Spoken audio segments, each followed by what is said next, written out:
All right. So today, when I was doing my reading, I was looking at basically like what's kind of all the things you need to have in place when it comes to marketing for your accounting firm. And there was one thing that jumped out at me, and I think it brings up a good point about marketing in general and a lot of stuff about business, right? So um, the point was to retarget website visitors in your advertising.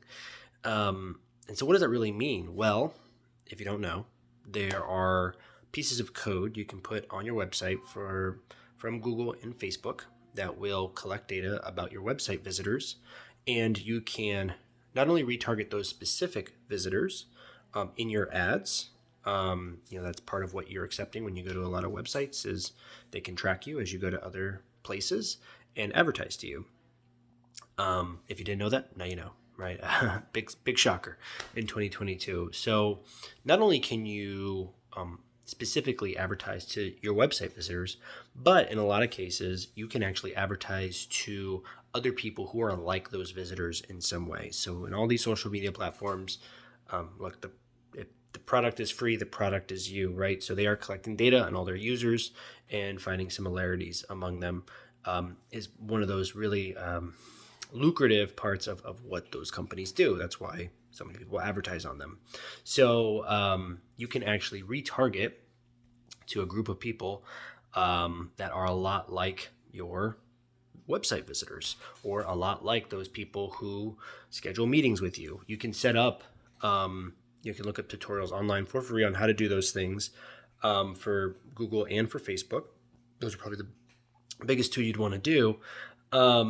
And there's kind of good news and bad news when it comes to that. Bad news is the best time to have done that was 7 years ago, just like planting a tree. Good news is second best time is to do it right now. So before you kind of get too into the weeds of your marketing, do you have a pixel set up? That would be from Facebook. There's even extensions on Chrome that you can use to actually check to see if it's set up properly. So that way you know that data is being relayed to Facebook. So that way you can then market to those people and then market to what's called a lookalike audience, meaning an audience, a group of people who look like those website visitors.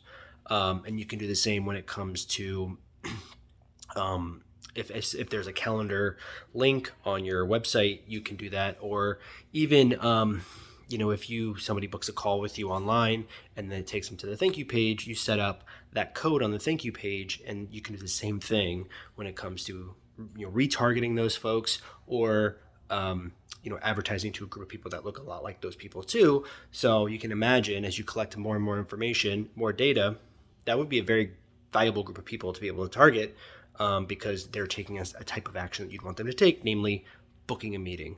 Because the more meetings you have, hopefully the more sales you have, as long as those are the right meetings. And so that is kind of my take on when it comes to these things. You don't want to spend too much time doing it. Honestly, a lot of times it's very quick to set up. That's something that should be pretty straightforward no matter what version of Facebook or Google you're using. It can be extremely valuable as well. So it's a quick thought of the day, and I'll talk to you guys tomorrow.